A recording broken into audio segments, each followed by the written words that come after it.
masyadong dumalo ngayon? Kasi po ba sahod? Sila. Wala pa kami, wala pa. Wala pa daw po sahod yung iba. Yung iba, baka naman kasi nag-ilaw. Nag-ilaw po ba kayo? Nakikita niyo po ba yung yung sa screen niyo dyan? Nag-ilaw, November 1. November 1. Kaya kasi baka nagpunta sa mga simenteryo at nag-ilaw. Kaya wala sila. Hindi po. Kidding aside, yung pong mga kapatid natin ay nagpaalam kasi may mga work po sila. At maraming salamat sa Lord kasi ito po yung pinapanalangin natin na magkaroon ng trabaho yung mga kapatid natin. At patuloy po natin silang ipanalangin na hindi lang sila nagkaroon ng trabaho, magkakaroon pa rin sila. Ayusin ng Panginoon ang kanilang mga schedule upang muli maka-attend sila palagi ng gawain. Lagi pinawasan mo yung echo. May echo pa din. Hello? Hello? Okay po. May echo siya. Okay. So, ano pong meron ngayon? Anong okasyon meron sa Pilipinas na pinagkakaabalahan po? All over the world. All Souls Day. At yung isa, Halloween. No? Kaya nagbibiro lang po ako. Baka pa ako nagpunta sila at nag-ilaw, nagsindi ng mga kandila. May tanong po ako. Sino po ba dito yung mga nagsisindi pa ng mga kandila sa kanilang mga patay? Nag-brown out. Taas po mga kamay, sino pa po mga nagsisindi ng kandila sa kanilang mga patay? Wala pong problema. At ngayong araw na ito, mauunawaan natin. Ano bang sabi ng Bible? Okay? Sabi po sa Ecclesiastes kasi actually, ang sabi nung, yung mga kapatid ko, mga hipag ko, pag po umuwi ako ng Pilipinas, nagtatampo sila. Kasi bakit daw po hindi ako pumupunta ng sementeryo? Ang lagi kong sagot, ito, Ecclesiastes 9:5-6. For the living know that they will die. Ang buhay, alam nilang mamamatay sila. Tama po ba? But the dead know nothing. Wala na silang alam. And they no longer have a reward. For the memory of them is forgotten. Pati pala yung memory nila. Ay, hindi ka na naaalala nung patay. Amen? Hindi po ako nagsasabi, ang Bible po, ano? Indeed, their love, their hatred, and their zeal have already perished, and they will no longer have a share in anything that is done under the sun. So wala na daw pong memory yung patay. Yun po ang totoo. Yung pong matagal na nating pinaniniwalaan, hindi po totoo yun. Debunk ng Word of God. No? Ang sabi niya, ang buhay, alam niyang mamamatay siya. Pero pag patay na, wala na siyang alam. At hindi niya na din alam yung mga memories. Hindi niya na din alam yung pagmamahal. Hindi niya na rin alam yung galit niya, yung dulang galit niya. Kaya nagsasabi, hanggat hindi nagpapantay ang paa ko sa lupa, hindi ko siya mapapatawad. Kasi wala na, hindi mo na maaalala talaga yun eh. Patay ka na. At wala ka na daw pong kinalaman sa mga bagay dito sa lupa. So, puntahan ko man ang tatay ko sa sementeryo o hindi, walang saysay. Tama po ba? According to the Word of God. Amen. Ngayon, sabi po, bakit hindi pa tayo dapat nag-iilaw? Okay? Ang sabi po sa Deuteronomy, huwag kayong makakasumpong sa inyo ng sino mang nagpaparaan sa apoy ng kanyang anak na lalaki o babae, o nanghuhula, o nagmamasid ng mga pamahiin o enkantador. Sino po dito yung mga mapamahiin pa? Knock on wood, pamahiin po yan. Actually, when you knock on wood, ito po ay tradition sa isang puno. Kumakatok sila sa puno at may spirit sa puno, dun sila nag-wish. So, tanggalin po natin knock on wood, ha?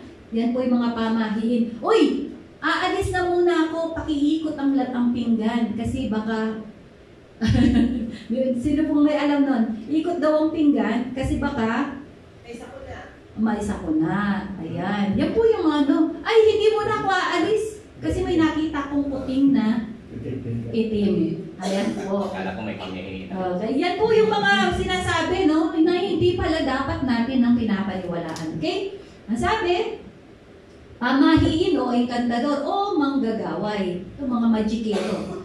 O enkantador ng mga ahas. O saan niyo po nakikita yung mga may enkantador ng ahas? India. Di ba? Nagpo-float sila at sumasayaw yung ahas. Okay? O nakikipagsanggunian sa mga masamang espiritu. Okay?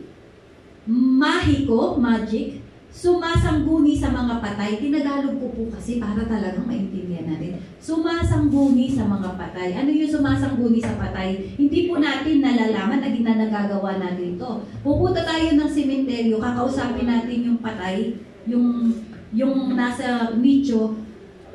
Kunyari, nagkakaaway kayong magkakapatid. Kunyari, ako, tay, gabayan mo naman kami, ano bang magiging desisyon namin? Eh di humihingi ka ng gabay, sumasang-ayon ka sa patay. Tama po ba? Tama po ba ako? Pwede po kayong kumontra. Okay? Sumasangguni sa patay. Di ba? Ano pa yung madalas? Pagpupunta sa, gabayan mo kami tatang, gabayan mo kami lolo, huwag mo kaming pababayaan. Anong magagawa nung patay siya nga, hindi niya alam kung ano nangyayari sa mundo. Amen? So ito po'y pagsangguni sa patay. 12, sapagkat sino mang gumagawa ng mga bagay na ito ay karumal-dumal sa Panginoon.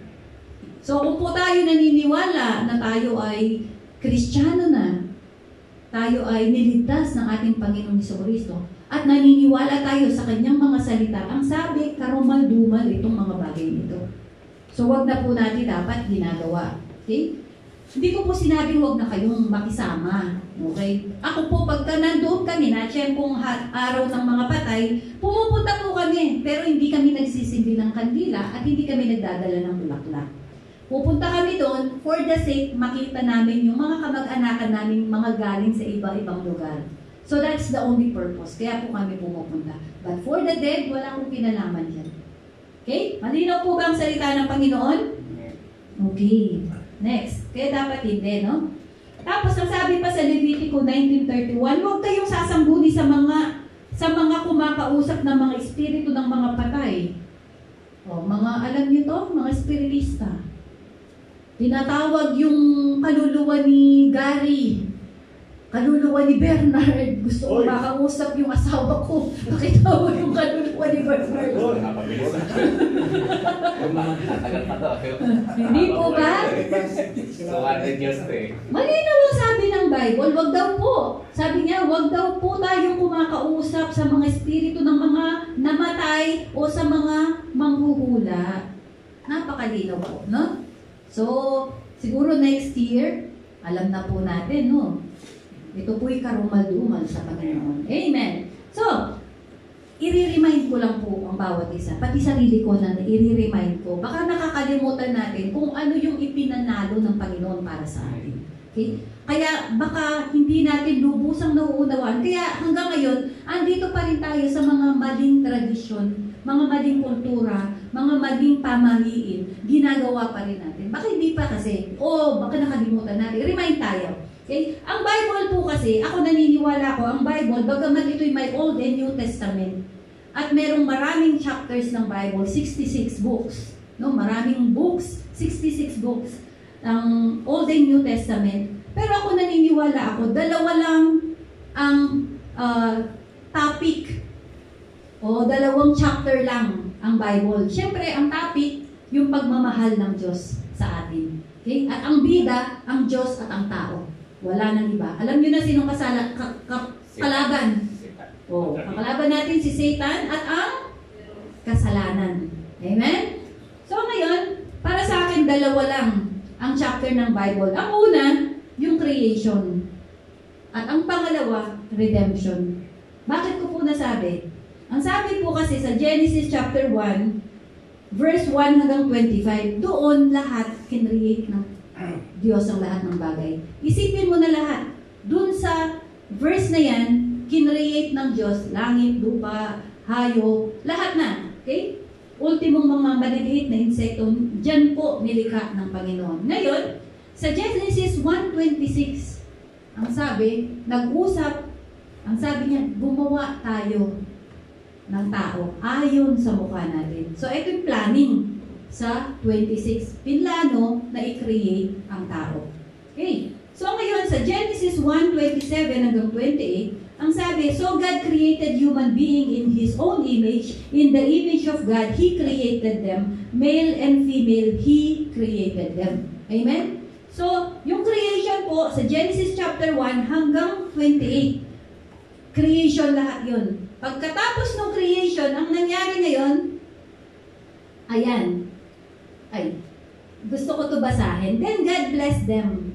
So, nung create ka, iba ka dun sa unang creation. From Genesis chapter 1 hanggang 25, kakaiba ka sa mga creation. Ayan. Kasi itong creation ng tao, itong pinakakaiba. Sabi niya, then God blessed them and said, be fruitful and multiply. Fill the earth and govern it. Reign over the fish in the sea, the birds in the sky, and the animals and the scurry along the ground. So, ibig sabihin, binigyan ka ng kapamahalaan.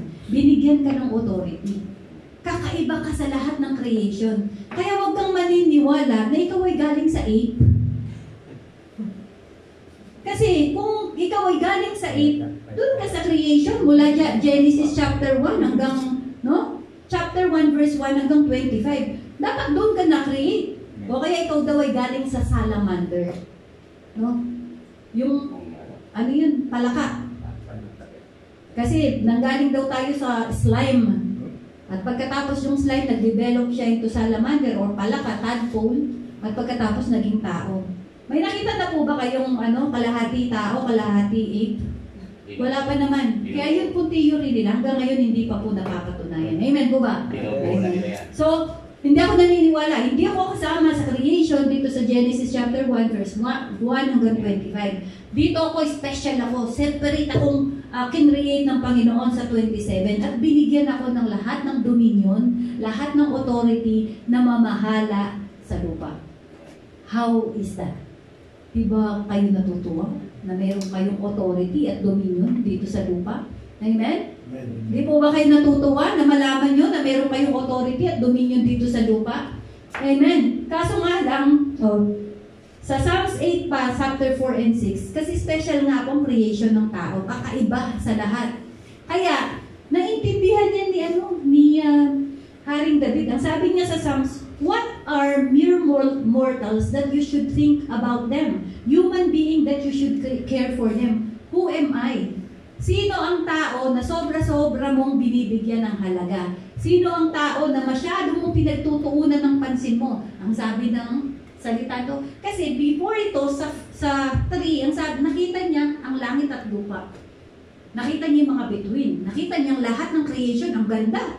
Pero, nabangha siya. Sa ganda ng creation, biglang ang sabi niya sa 4, sino naman ang tao?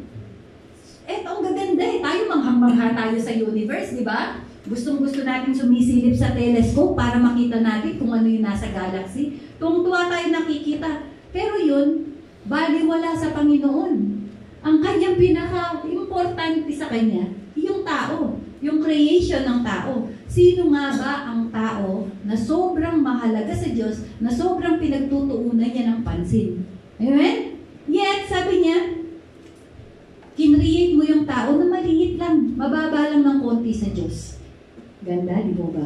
Mababa ka lang ng konti sa Diyos. Kaya pagka ikaw nag-aasta, naalala ko po, pag ikaw ay nag-aastang hayop, ano tawag sa'yo? Hindi. Animal ka. Hindi po ba? Sino po nakarinig na ng ganyan? O baka ikaw naman ay nasabihan ka na ng animal ka, nakakahiya po sa Panginoon.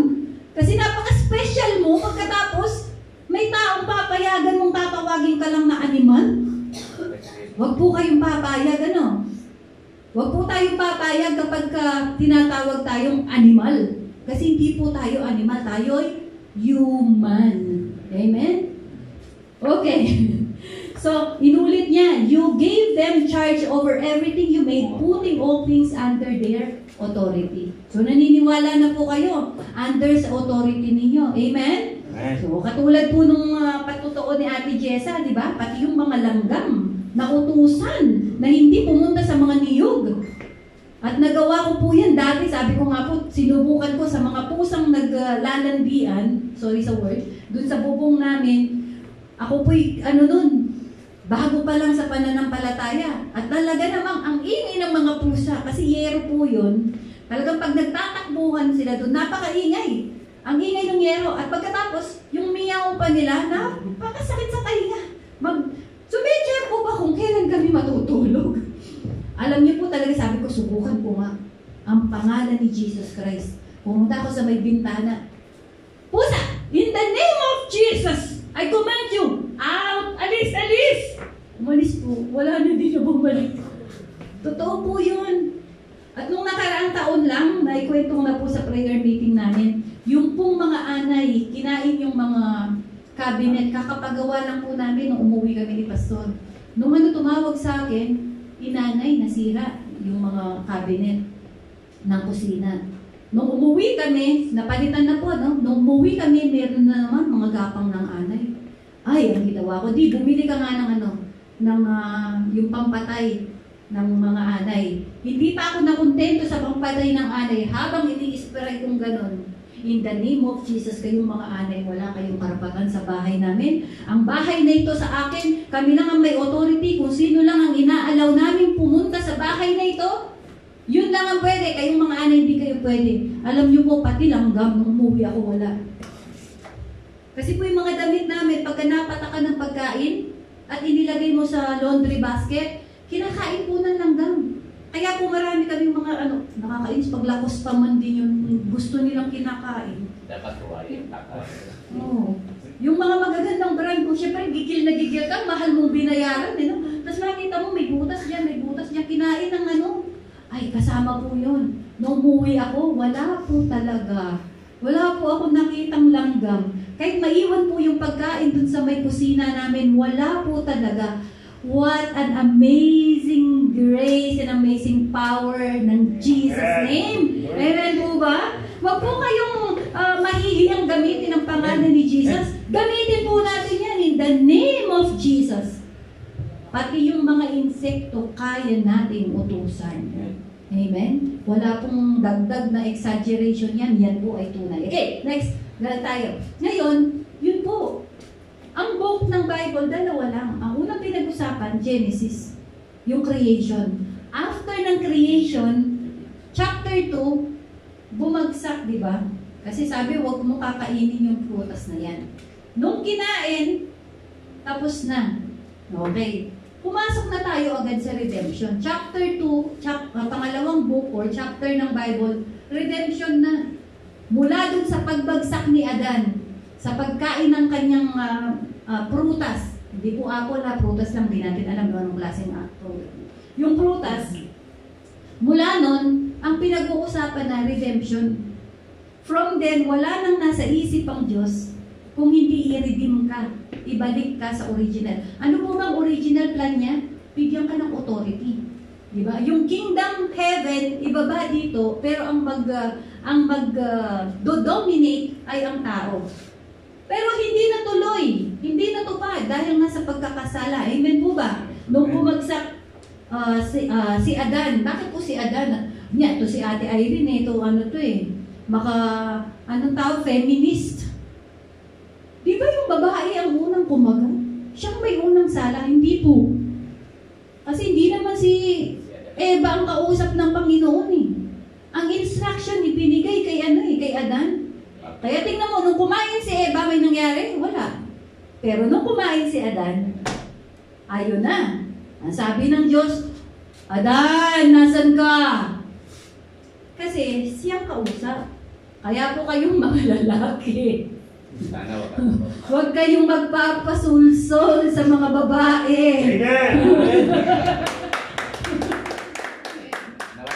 Kasi kahit anong gawin namin, wala sa amin ang penalty. Sa inyong mga lalaki, kayong kausap. Amen po ba? Okay. So ngayon, ang sabi niya, pag kinain mo yan, sigurado kang mamamatay. Sabi niya, namatay po ba? Ang sabi, di naman namatay. Sinungaling bang Diyos? Mamamatay, pag sinabing namatay, patay spiritual.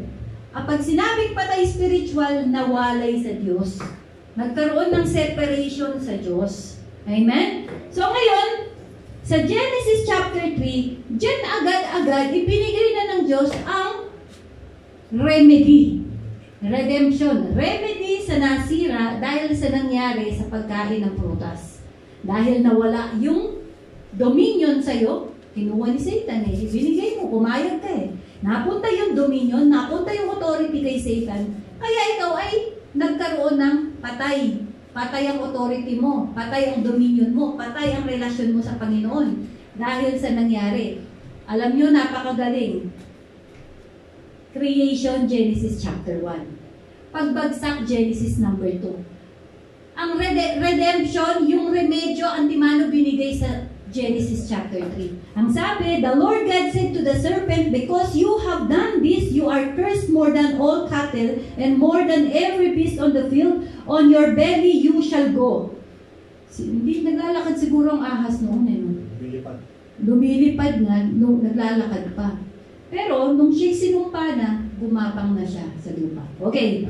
And you shall eat dust, kumakain daw ng alikabok, all the days of your life. And I will put enmity between you and the woman, and between your seed and her seed. He shall bruise your head, and you shall bruise his heel. Ito po yung remedy. Ibinigay na ang solusyon. Yung seed. At sino yung seed? Amen! Salamat sa Lord at nauunawaan po natin. Amen. So si Jesus Christ yun. Gusto ko munang ibigay sa inyo ang ibig sabihin ng redemption. No? Bakit ka i-redeem? Kasi may nawala. Di ba? May nawala sa iyo kaya i-redeem eh. Parang meron kang isinanla, pag kukunin mo, tutubusin mo, redemption ang tawag doon. Amen? Tayo po'y naisanla kay Satanas dahil dun sa kasalanan ginawa natin. Tayo nakasanla at ang ating pawn shop, alin? Hell. Nasa hell po tayong lahat at tayo ngayon ay tutubusin. Okay, ang sabi po dito, ang ibig sabihin ng redemption, action, word of saving or being saved from sin, error, or evil. Okay? So, ikaw ay nakasanla dahil sa kasalanan, kay Satan at sa impyerno. Ang saving daw po, ang similar meaning ng redemption ay saving, vindication. Pag sinabing vindicate, you are already vindicated. Pinawalang sala. So, di ba? Okay. At pagkatapos, if you free ka, i-retrieve, babawiin. I-recover, anong i-recover sa'yo? Yung state mo, na dapat ikaw ang nasa dominion, ikaw dapat nag-ahari, ikaw dapat ang may kapangyarihan, i-redeem yun. I-recover sa'yo yun. Babalik. And reclamation, yung position mo as a rightful man na may kapangyarihan sa lupa, i-reclaim at i-repossess mo. Ang ganda ng meaning, no? Hallelujah. So ngayon, punta tayo. Paano nangyari ngayon yung redemption? Ang haba, no? Genesis chapter 3, ibinigay niya na yung plano ng redemption. At yun yung seed. At ang haba-haba po ng proseso bago nangyari yung redemption. 5,000 years or let's say 4,000 years. So, ito po yung redemptive solution. Ito po yung na-fulfill sa book ng 4 na gospel.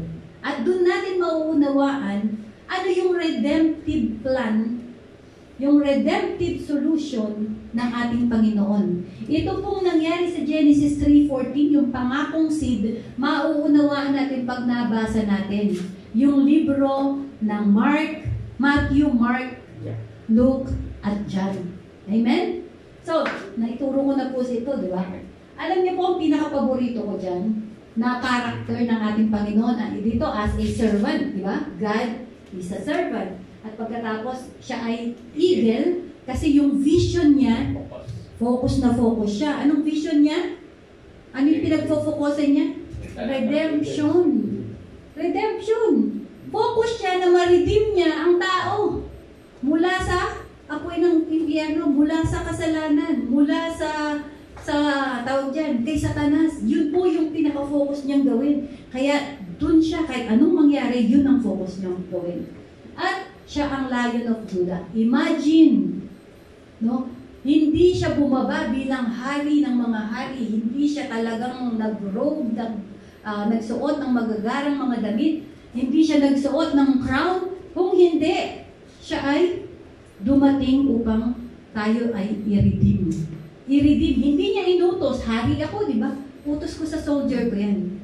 Iutos ko yan kay Bernard. Ako hari. Hindi. Inangkin niya yung obligasyon ginawa niya. Amen? At ang pinakagusto ko po, na character dyan, itong gitna. Nakikita niyo po ba? Nakita niyo? Ito po itong gitna. Because siya ay tao. Okay? Because siya ay tao. Tingnan natin. Mahaba po ito, sasabihin ko na lang. Romans chapter 5, 12 to 20. Bakit ko po lagi pinapakita yung verse? Kasi ayoko pong sabihin yung gawa-gawa ko lang ang kwento ko. Baka magmukha naman akong lola basyang dito. Okay? Ang sabi po dito, yung highlight, ang sabi niya, but the free gift is not like the offense. For if by the one man offense, many died. So, sino yung one man na nagkasala? Si Adan. So, siya po yung first Adan. At ngayon, merong second Adan.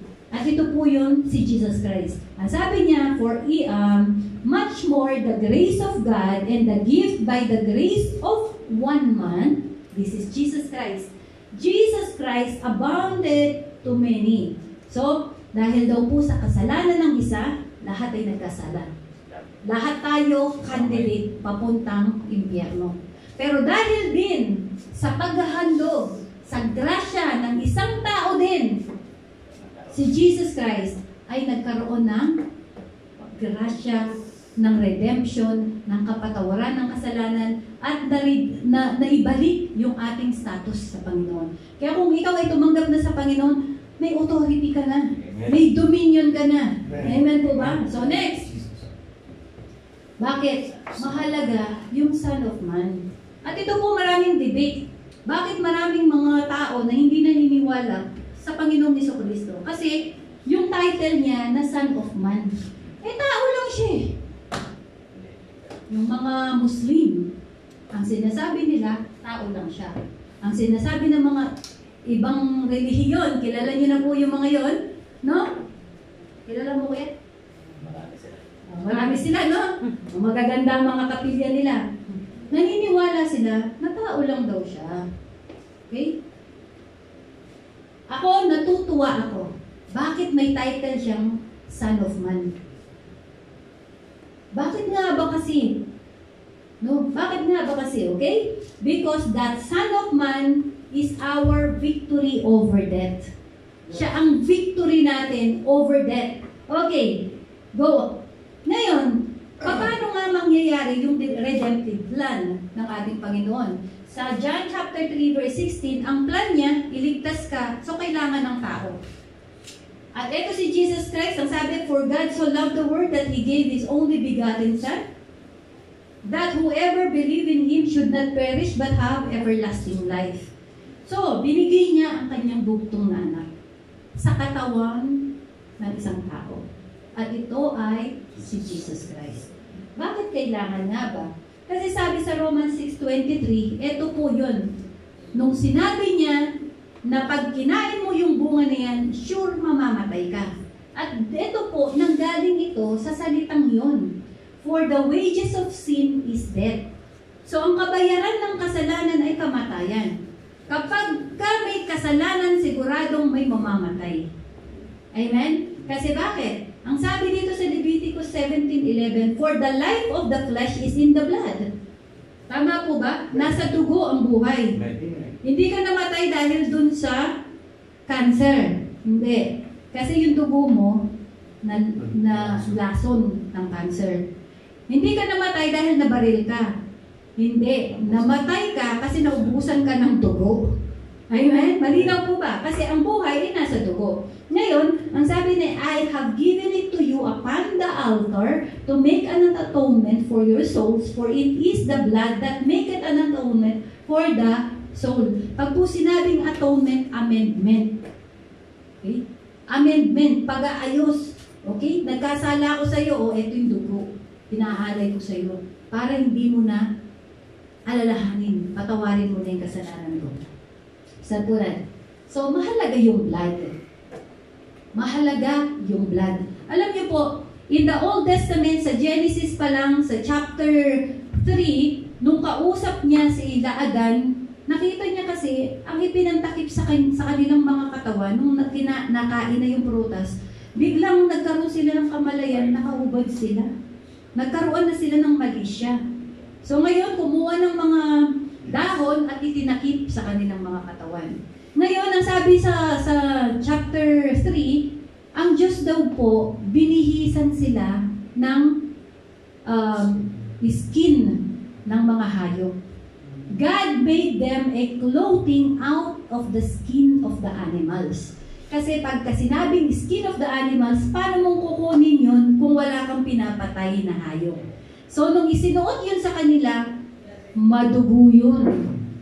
At yun ang nakikita temporarily ng Panginoon para hindi sila patayin. Amen? Kasi dapat may matay. So, ang kinover sa kanila, yung skin ng hayop, at yun ay madugo. Hindi yung nakikita natin sa mga pictures at mga movie na dry na siya. No.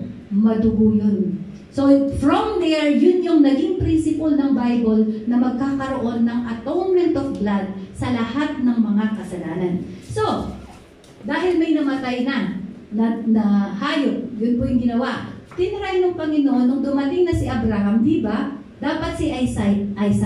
Si Isaac ay typo ni Jesus.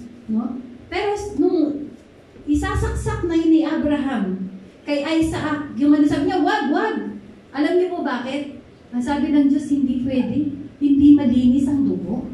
Hindi first class. Yung dugo niya may kasamang kasalanan. Kasi galing siya kay Adan. Amen? Hindi pwede. So, pinigilan ng Diyos. Pero, pinakita sa atin na dapat merong ganong gagawin. Kasi ang nagkasala tao, dapat ang bayad, Amen? Dugo din ng tao. Okay. So, pansamantala, nung panahon na yun, ang ginagawa, pag nagkakasala mga Israelita, every year pumupunta dun sa may templo at naghahandog sa pamamagitan ng pare. No? Naghahandog ng dugo ng baka, dugo ng kambing, dugo ng tupa, at mga dove, at mga pigeon. Yan po yung mga hinahandog ng panahon na yun. So, palagi pong ganun. At meron pong ritual. Kapag sila'y naghandog, kailangan yung pare, siya muna ang unang maghahandog ng para sa kanya. Yung dugo, kukunin niya, lalagay niya dito sa tainga niya. Okay? Bakit po dito sa tainga? Kasi hindi mo maririnig ang Panginoon pag ikaw ay makasalanan. So yung dugo ang siyang nagko-cover, hindi nakikita ng Diyos. Yung kasalanan mo, yung dugo, kaya naririnig niya ngayon yung salita ng Diyos. So kaya may dugo dito. At yung kamay, ito yung ginagamit para magtrabaho, mag-work, and so on. At naglalagay po sa toe ng dugo. At yung kanyang damit ay natalsikan, na puting-puti, talsik-talsik ng dugo yan. Imagine nyo po nung panahon na yun, pag maghahandog every year, siguro ang baho sa lugar na yun, puro dugo. Yung pare, naglalakad siya, walking blood. Punong-puno ng dugo. Okay? Para hindi siya mamatay. Kasi pagka walang dugo, patay siya. Okay? Pero every year, ginagawa nila yun. Okay? Dumating ang panahon, sabi ng Panginoon, na nasusulasok. Ano ba sa Tagalog yun? Naumay na ang Diyos, no? Sa mga amoy ng dugo na yan ng hayop. Tapos na yan, ayoko na yan. At kailangan na ng perfect sacrificial lamb. At yung pong pare, palagi yan, mag-i-sprinkle siya sa mga tao ng dugo. 7 times. Okay? 7 times. So, bakit ko po sinasabi to? Para malaman ninyo yung correlation ng Old Testament at saka ng New Testament. Okay, yung blood, eto na tayo ngayon. Dumating na tayo sa haba ng panahon, sa dami ng in-offer ng mga hayop na hindi sasapat sa lahat ng mga kasalanan natin. Nung panahon na yun, konti pa lang ang tao, mga kapatid. Ngayon, ilang milyong tao na sa buong mundo. Kulang po ang iyahandog na mga hayop para sa mga kasalanan natin. Sabi ng Panginoon, isa na lang handog. Okay, sinong hinandog? Diba? Kaya po yung crucifixion, ang paraan ng kamatayan ng Panginoon, kasi that is the most heinous death and that is the most bloodiest death ever during that time. Talagang ang dugo mo ilalabas mo lahat. Ngayon sa Panginoong Jesucristo, before ito, nung sa Garden of Gethsemane, nananalangin siya, stress na stress siya, ang pawis niya, naging butil ng mga dugo. Amen? Butil ng dugo. Di ba sabi ko, nag-sprinkle ang pare ng 7 times ng mga dugo? O, bilangin natin. Number 1, yung butil ng kanyang pawis. Number 2, nung hilahin yung balbas niya. Yung paghila ng balbas, sumama po yung balat. Kaya po, yung picture ni Jesus Christ na kagwapo-gwapo, hindi po ganyan. Hindi mo maiitsurahan. Nakalaglag po yung kanyang baba dito nung hinila yung balbas niya. Lumabas ulit yung dugo. Pangilang dugo na yun? 2. Pangatlo, eto, dinala siya sa waiting post. Eto, katakot-takot na dugo ang lumabas sa ating Panginoon. Yung pong panghampas nila, sa dulo niyan, mga bakal, mga yung mga spike, at saka yung mga siguro basag na bubog ng mga lahat po yun. Pagka pinalo sa'yo yan, pag hinila, lahat ng laman mo sasama. Yung balat mo sasama. Okay? Grabe po, 32 na hampas. 32 times na hinampas. Halos wala na pong balat na natira sa ating Panginoon. Amen? Susunod dyan, ayan na itsura niya, di ba? Natutuwa ako, pero hindi pa ganyan. Naglag po ang mga laman ng ating Panginoon during that time. Hindi po ganyan, maayos pa yan. Pero sa lahat ng movie na nakita ko, ito yung pinakamalapit. Imagine nyo ang itsura ng ating Panginoon. Ano po sumunod dyan? Yung pong ipinatong yung suksok, koronang suksok. Imagine nyo, kapatid. Paki-ganon nga po yung ulo nyo. Sige po, at magising din po. Okay? Gano'ng kasakit? Gano'ng kasakit? Siya po nang pagputong sa kanya, nung suksok na yun, dumiretso daw po sa mata niya. Ganon kasakit ang naranasan ng ating Panginoon. Ang ilang blood na yon? 4. At ang pang-5 at pang-6, yung pako sa kamay at pako sa paa. 5 and 6. Habang nakabitin siya doon, bukas ang lahat ng kanyang balat, tumutulo ang lahat ng dugo, habang nakasabit doon ang ating Panginoong Jesucristo. At ngayon dahil oras na, dahil may okasyon kinabukasan, kailangan na siyang mamatay. No? Kasi kailangan bandang ganitong oras, wala na siya doon nakapako. Anong sabi? Siguraduhin mo kung talagang patay na. Anong ginawa po nung Tinusok sa tagiliran. Pang-7 blood. Spill of blood. At alam niyo yung pagtulo nun, yung last na yun, kasama pati tubig. Kaya ang Panginoon walang natirang dugo sa Kanya. Kaya kung parang ginagawa nating biro, na parang wala lang yung salvation na meron tayo. No? Pagkatapos mong magsimba, balik ka sa dati mo, hindi mo binibigyan ng kahalagahan yung nagawa ng ating Panginoon sa iyo. At ito pa ang mas matindi. No? Ito pa ang matindi. Ang sasabihin ng mga tao, Diyos kasi siya. Kaya niya nagawa yun. Hindi po. Tao siya. 100% na tao siya during that time. Masugatan nga lang tayo ng konti, nanginig na yung laman natin, hindi po ba?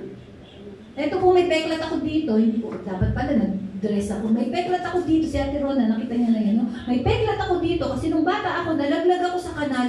Talagang kung naglalakad ako sa uwi, ginig na ginig yung buong laman ko kasi ang lalim po nun. How much more yung dinanas ng ating Panginoon para ikaw ay magkaroon ng buhay na walang hanggan? Paano yung dinanas ng ating Panginoon para yung kasalanan mo mabayaran at hindi ka na mapunta sa impyerno?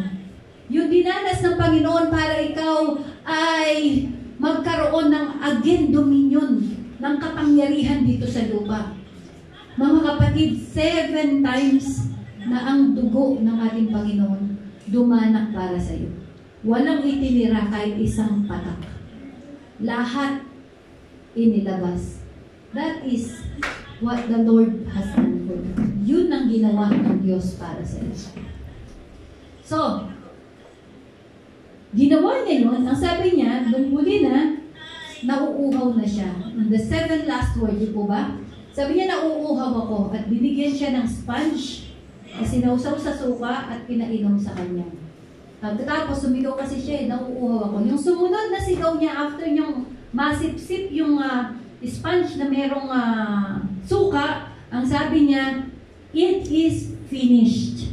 It is finished. Sa Greek po, ang ibig sabihin ng it is finished ay tetelestai. Okay? Anong ibig sabihin ng tetelestai? Meaning lang nun, it is finished. Finished na daw. Finished na. Sa business, ginagamit ang word na tetelestai, ibig sabihin, debt is fully paid. So pag sinabing tetelestai, tinatakan yung kontrata, ibig sabihin, bayad ka na sa utang mo. Fully paid. Okay? Pati na interest, bayad. At ang pangalawa, sa court, ginagamit din po ito. Ang sabi, justice is fully served. Amen? Justice is fully served. Kung nagkasala ka, nabayaran na yung kasalanan. Yung penalty, tapos na, nabayaran na. And then, next, sa military, the war is fully won. Hallelujah. Anong ibig sabihin? Ang sabi nung sinabi ng Panginoon, pakinggan nyo mga kapatid, nung sinabi ng Panginoon, it is finished, ang ibig niya sabihin, your debt of sin is fully paid, the justice and the penalty is fully served, and the war of sin is Satan is fully won. Hallelujah. Doesn't God deserve a clap, mga kapatid? Yeah. Hallelujah. Alam niyo po, nung nabasa ko ito, oh my God, sabi ko, what a revelation. Sabi ko, napakabuti mo, Panginoon. Yung utang ko, binayaran mo, pati yung interest. Mula nung pagsilang ko hanggang sa oras na ito, binayaran ng Panginoon ang lahat ng kasalanan mo. Isipin mo na, yung pinaka-heinous crime na nagawa mo, yung pinaka-matinding kasalanan na iniisip mo na hindi kayang patawarin ng Panginoon, ang sabi niya, your debt of sin is fully paid. At yung justice na dapat ikaw ang maparusahan, na dapat ikaw ang mamatay sa kasalanan mo, anong sabi niya? The justice and the penalty of your sin is fully paid. Kapatid, hindi mo na kailangang dumanas ng kaparusahan ng kamatayan, ng impyerno, sapagkat ang sabi niya, the penalty is fully paid. At ang pinakauli, yung war, the war of sin and Satan is fully won. Amen? Panalo tayo. Amen? Kaya kailangan, ang pinagdidiwang natin, ang Panginoong Jesucristo. Amen? Kasi panalo tayo palagi sa Kanya. Hallelujah. Tuloy po natin. Glory to God. Then, dahil sinabi niya yun, maniwala ka dahil sinabi ulit sa Ephesians chapter 1 verse 7, in Him we have redemption. Okay? Through His blood. Malinaw. So, meron tayong redemption. Kaya kapag meron lumapit sa'yo, kung totoo ha, sinasabi ko po, kung totohanan sa puso mo na pinanggap mo na ang Panginoong Jesucristo bilang Diyos at tagapagligtas, at may lumapit sa'yo, di ka naman talaga totoong saved. Impyerno pa rin ang punta mo. Ang sagot mo, I have the redemption because of the blood of Jesus. Amen? Amen? Hallelujah. So, the forgiveness of our trespassers according to riches of His grace. May forgiveness, kapatid.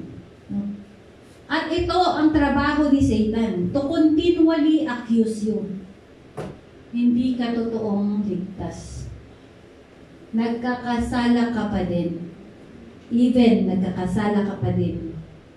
Basta merong struggle ha. Hindi po yung sinasabi ko nagkakasala, willingly ginagawa mo yan. Wala ka naman ng remorse, hindi ka na wala nang kaba sa dibdib mo. Sigurado hindi ka ligtas.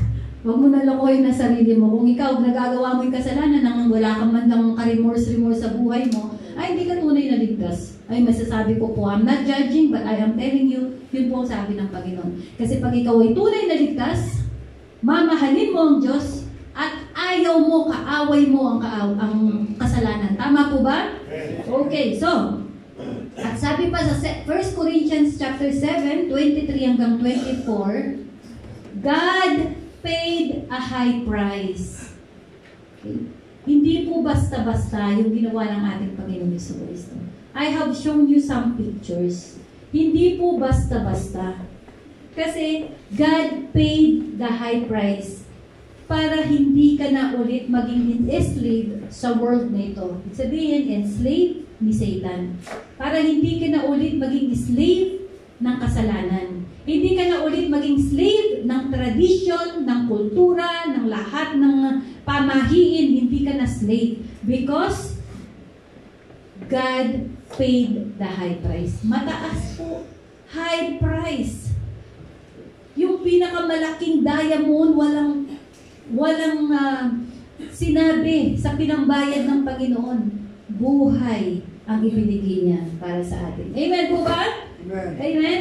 So, ang sabi nila, tao lang naman siya. Salamat. Salamat at tao siya. Salamat at tinanggap niya yung image ng isang tao, iniwan niya yung kanyang pagiging Diyos at kinuha niya yung image ng pagiging tao. Salamat sa Diyos. Yung iba, yun ay minamak nila. Bakit ang Diyos niyo tao? Ako hindi. Salamat at naging tao siya. Kasi ang Panginoon ng Diyos, hindi niya pwedeng i-violate yung kanyang sinabi. Nung sinabi niya, I have given, let them have dominion over the earth. Tao ang kausap niya. So, ang may dominion dito sa earth, tao. So, kailangan tao din ang mag-perform. Tingnan niyo po sa Old Testament. Pag may gagawin ng Diyos, kailangan niya ng tao. Gusto kong palayain ang mga tao ko sa Egypt. Anong ginawa? Sinong ginamit niya? Moses. Si Moses. Amen? Gusto niya sirain ang Sodom at Gomorrah. Sinong ginamit niya? Moses. Si Abraham. Amen po ba? Si Abraham. Kasi nakipag-deal si Abraham.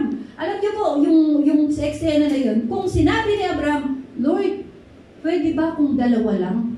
Kumbaga si Lot lang? O kaya isa na lang? Pwede ba isa na lang si Lot? Papayagan Diyos. Kasi kailangan may agreement eh. May agreement sa langit at dito sa lupa. Eh, nag-agree ni sa Abraham sa 5, hindi umabot. Kaya nasunog ang Sodom at Gomorrah. See? Kung titingnan mo, ganun talagang mahabagin ang ating Panginoon. Sa dami ng tao doon, ilang libong taong talagang mga grabe ang mga kasamaan, karumalduman ang mga kasamaan, pero kung nakipag-bargain sila, kung may makita po ba kayong 50, susunugin niyo ang Sodom at Gomorrah? Hindi. Pwede po bang tumawad? Nagtawaran sila hanggang lumabas, 5 na lang. Kaso walang nakita. Si Lot lang talaga. Isa lang. Amen? So, pag po ang Diyos, merong gustong gawin dito sa lupa, ano gagamitin niya? Tao. So, hindi pwedeng ang Diyos ay ipako sa krus. Bakit? Meron bang Diyos na namamatay? Meron bang dugo ang Espiritu? Kaya po, ginamit niya si Jesus Christ. At maraming salamat ang Diyos natin. Hindi lang siya Diyos, siya ay tao. Okay? Naunawaan po ba natin? Maraming salamat that binigyan siya ng title ng He is the Son of Man. Amen? He is the Son of Man. Because, ang sabi, and He has given Him authority to execute judgment because He is a Son of Man.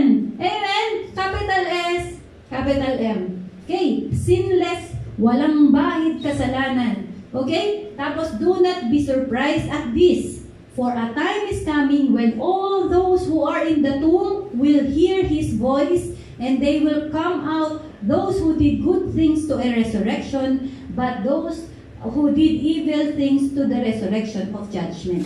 So, ang sabi niya, maraming salamat at siya ay anak ng tao. Dahil, darating daw ang panahon, lahat ng mga nasa puntod, maririnig ang boses niya. Narinig na po ba? Amen. Narinig na yan. Kasi bakit? Okay. Gusto ko ito. Nangyari po ito. No, nung siya ay sumigaw na, yung last, it is finished. Lumindol ng napakalakas. Amen? Nagbukasan yung mga lupa. Lumindol, that's the malakas na lindol during that time. First ever na lindol na napakalakas. Nagbukasan daw po yung mga mga sementeryo, yung mga libingan. Nagbukasan. Nung sumigaw siya, it is finished, tetelestai. Nagkaroon ng malakas na earthquake at pagkatapos nagbukasan daw ang mga tomb or mga sementeryo. The bodies of many godly men and women had died were raised from the dead. Malinaw po ba? Nabuhay sila? Nabuhay sila kasi narinig nila ang boses ng Panginoon. Nung sinabi niya, it is finished, narinig nila. At nung nagbukasan, bumangon sila. They left the cemetery after Jesus' resurrection. Pero nandun sila nung si Jesus Christ nag-resurrect on the third day, kasama sila muling nabuhay. How amazing is that? How amazing na nalaman natin dito na merong resurrection, na meron tayong pag-asa. So, lahat ng mga namatay during that time, at lahat ng mamamatay, kung sila'y mananampalataya sa ating Panginoong Jesucristo, anong sabi? Saan tutuloy? Sa heaven na. Wala pong purgatorio. Wala.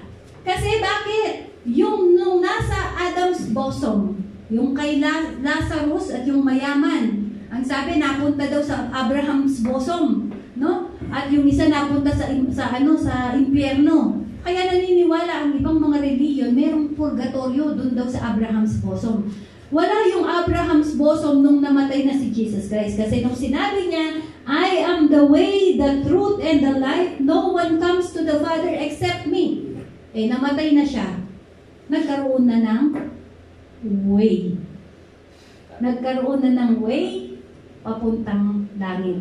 So wala nang pupunta dun sa sinasabi nilang purgatorio or Abraham's bosom, diretso na sa langit because Jesus is the way sa Diyos Ama na nasa langit.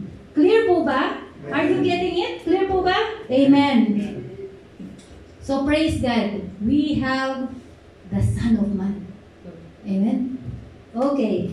So therefore, the scripture, ang sabi dito sa 1 Corinthians chapter 15, 54 hanggang 56. Ang sabi niya, yung naka-highlight, then the scripture will be fulfilled that says, death is swallowed up in victory. So wala nang talo na, swallowed up no? Pinalo na ng tagumpay ni Jesus Christ yung death, yung kamatayan. Amen? So, ang sabi ito, oh death, where is your victory? Oh death, where is your sting? The sting of death is sin. Anong kinalaman? Yung pagkamatay ng ating Panginoong Jesucristo, tinubos ang kasalanan mo, therefore kung wala ka ng kasalanan, hindi na nakikita yung kasalanan mo dahil sa dugo na ipinagtubos sa'yo, may kamatayan ka ba? Wala na. Dahil wala na yung kasalanan mo, kinover na ng ating Panginoong Jesucristo sa pamamagitan ng kanyang dugo, therefore, death ay wala ng kapangyarihan sa iyo. Wala na kapangyarihan ng death. Amen. And so, bakit ngayon tayo nagpupunta sa sementeryo? Bakit tayo nag-iilaw pa dun? Kung alam mong wala na dun yung kaluluwa. At lalo na ikaw, ako po, sinabihan ko na yung mga anak ko, pagka namatay ako, huwag niyo akong iilaw-ilawan, ha? Dahil wala ako dun. No. Huwag kayong mag-iilaw-ilaw sa akin dun, ha? Dahil wala ako dun. Kasi naniniwala ako sa pamamagitan ng dugo ng ating Panginoong Jesucristo. Diretso ako sa langit. Amen? Amen. Kayo po ba naniniwala din doon? Amen? Tayong lahat sa pupunta? Heaven. Because sa ginawa ng ating Panginoong Jesucristo, hindi not because of our own righteousness. Hindi dahil sa ginawa natin, tayo naging mabuti sa kapwa natin. Hindi po. Dahil lang sa ginawa ng ating Panginoong Jesucristo, sa kanyang grasya, sa pamamagitan ng ating pananampalataya. Malinaw po ba? Malinaw po? Ngayon ang sabi, it is once appointed for a man to die. Talagang mamamatay. Tama? At pagkatapos na doon, meron ng paghuhukom. Diretso, punta ka ba sa langit o pupunta ka sa impyerno? Ayan, malinaw po ba? Ngayon, ang sabi po nila, kaya daw po nagsisindi ng kandila. Bakit kaya? Sige, sinong gustong sumagot? Kasi paano pahinga ko? Sinong gustong sumagot? Ayun po tradisyon ng mga Katoliko. Bakit po Katoliko? Ng ibang mga mga relihiyon. Bakit po nagsisindi ng kandila? May lawan. May lawan ng daan. Tama. Totoo po yun. Sabi na, kaya daw po sila nagsisindi ng kandila para makita daw po nung patay, nung kaluluwa, yung daan papuntang langit. Okay. Dito, pag hindi mo narinig ang salita ng Diyos at hindi mo pinaniwalaan, wala kang ilaw papuntang langit. Kasi malinaw ang sabi sa Psalms 119 verse 105, your word is the lamp unto my feet and a light unto my path. So ano yung ilaw ng yung mga paa? Salita ng Diyos. At ang, ilaw, tama, lampara. Kasi sa atin, ilaw-ilaw din. No? At ang liwanag pala yun. At ang liwanag daw ng yung dadaanan ay sa pamamagitan ng salita ng Diyos. Eh kung hindi mo narinig yung salita ng Diyos, hindi mo narinig ang mabuting balita, anong ilaw ang aasahan mo na magpapakita sa iyo papuntang kalangitan? Amen? Kaya hindi po kandila ang daan para makita mo ang daan papuntang langit. Ano po ang kaparaanan para makita natin ang daan papuntang langit? The Word of God. Amen. Glory to God. Okay. So, tapos na ako. Ito na, Word to Thunder. Hallelujah. Ako po natutuwa. Napakasaya ko. Kasi nalaman ko yung katotohanan. Ang sabi kasi, the truth will set you free. If you know the truth, and the truth will set you free. Amen? Dati kasi, guilty ako pag di ako pumupunta ng sementeryo. Talagang pipilitin kong mag-day off. O kaya kahit gabing-gabi na yung out ko, galing duty. Kasi 7 to 7 po ang duty namin sa airport dati ni Pastor Bernard. Pipilitin ko talagang humabol sa sementeryo. Guilty ako kapag hindi ako nakakapunta. Ako ay nakatali doon sa tradisyon, sa kultura, no, na meron sa pamilya namin. But praise be to God, because sabi niya, when you know the truth, and the truth will set you free. Kapag nalaman mo yung katotohanan, ano yung katotohanan? Salita ng Diyos. Ano ang ilaw? Salita ng Diyos. Ngayon, nung malaman ko yung katotohanan, ako pala hindi mananatili dun sa Gehenna, itong word ng sa Greek, Gehenna, o yung libingan ng mga patay. No? Hindi pala ako mag-i-stay doon. No? Kasi salamat na lang. Narinig ko na agad ang boses ng Panginoon. Nung sinabi niyang it is finished, narinig ko na agad. At ako'y dadalhin ng Diyos sa kaharian niya. Amen po ba? So ito ang words to ponder. If you truly believe Jesus and in the power of the blood, then celebrate life and not death. Celebrate life. Kapag nandun tayo sa sementeryo at nagsiselebrate doon, sumasama tayo sa party ng mga Halloween at naka-makeup ka pang bungo, napatay ka. Nakakatuwa po ba yun? Sineselebrate mo death.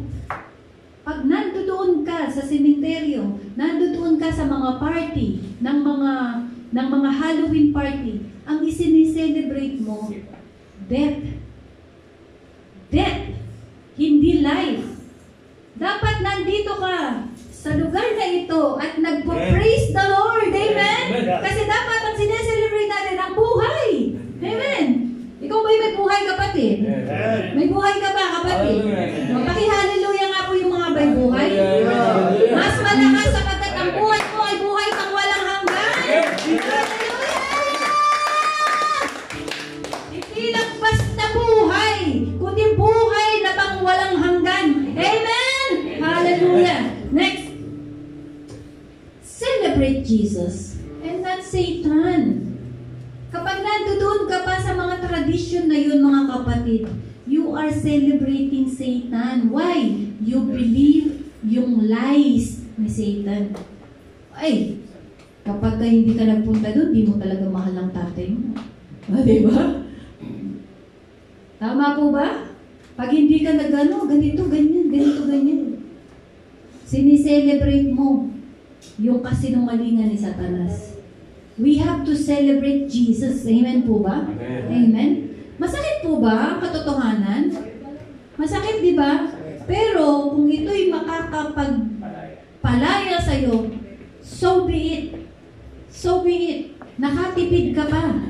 Hindi ka nabibili ng kandila. Hindi ka nabibili ng bulaklak. Hindi ka na mamamasahe. Hindi ka napipila. At hindi ka na magdadala ng alak doon sa loob ng sementeryo.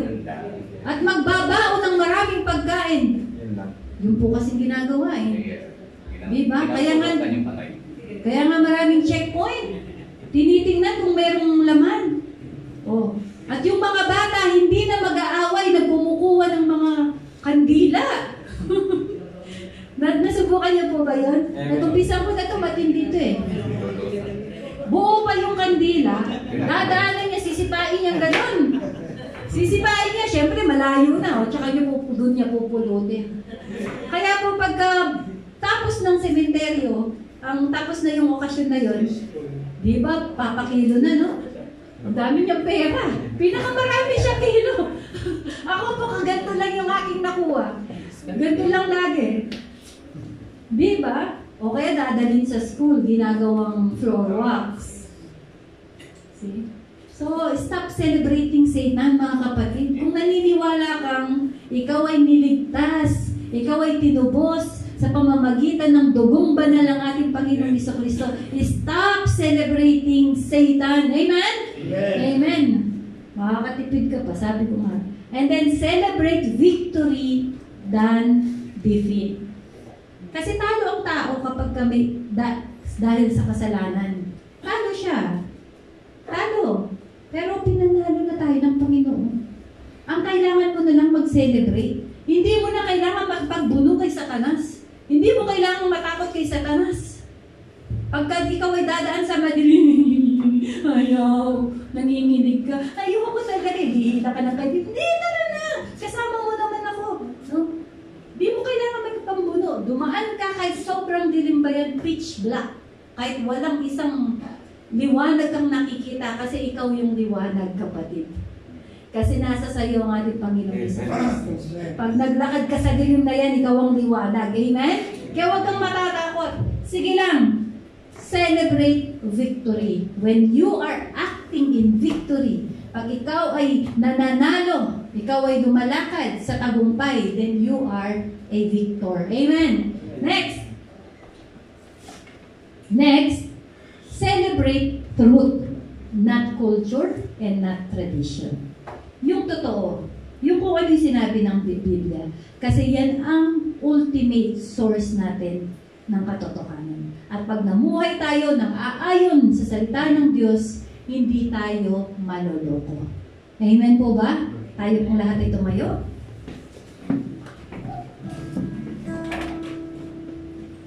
Natuwa po ba kayo sa napakagandang balita ng Diyos ngayong araw nito? Natuwa po ba kayo na hindi ka na candidate para sa impyerno? Natuwa ka ba na yung kaliit-liitan mong kasalanan at kalaki-lakihan mong kasalanan, no? Yung karumal-dumal mong kasalanan, ipinatawad na sa'yo? Pwede ba nating sabihin, tetelestai? Pakisabi mo, kapatid, tetelestai. Tetelestai. Ibig sabihin, it is finished. It is fully won. Tayo'y nagtagumpay na. Kaya huwag tayong manatili na lugmok Huwag tayong manatili na malungkot sapagkat dapat tayo nagse-celebrate sa presensya ng ating Panginoon. Amen. Tayo po'y manalangin. Lord Jesus, thank you so much for the blood. Thank you so much, Father, that you have given the Lord Jesus Christ to us. And thank you for the obedience of the Lord Jesus Christ unto death, for us to have a life, and a life to the fullest, for us to have an everlasting life. Thank you, Lord, for the forgiveness of our sin, Lord. Thank you for the blood that you have covered our sin and remember them no more, Lord, in the name of Jesus.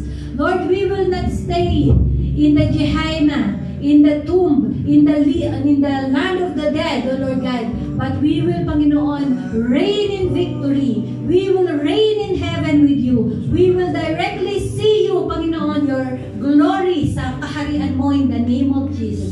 Maraming salamat, Panginoon. We believe that you are the truth, you are the life, and you are the way, O Lord. No one comes to the Father except through you, except sa napakaganda na sacrificial offering na ginawa mo, because you are the Lamb of God, and especially because you are the Son of Man. Maraming salamat, Panginoon, for that obedience ng humility na tinanggap mo, yung katawang tao, naging tao, namuhay bilang tao, nakita mo yung paghihirap, nakita mo yung mga kahinaan namin, and you understood, O Lord God. Instead, O Lord, you held us in your loving arms. Kami pinatawad mo, at kami binigyan mo ng buhay na walang hanggan. We are forever grateful, O Lord God. Thank you. Ito po ang aming panalangin sa pangalan ni Jesus. Amen. Amen.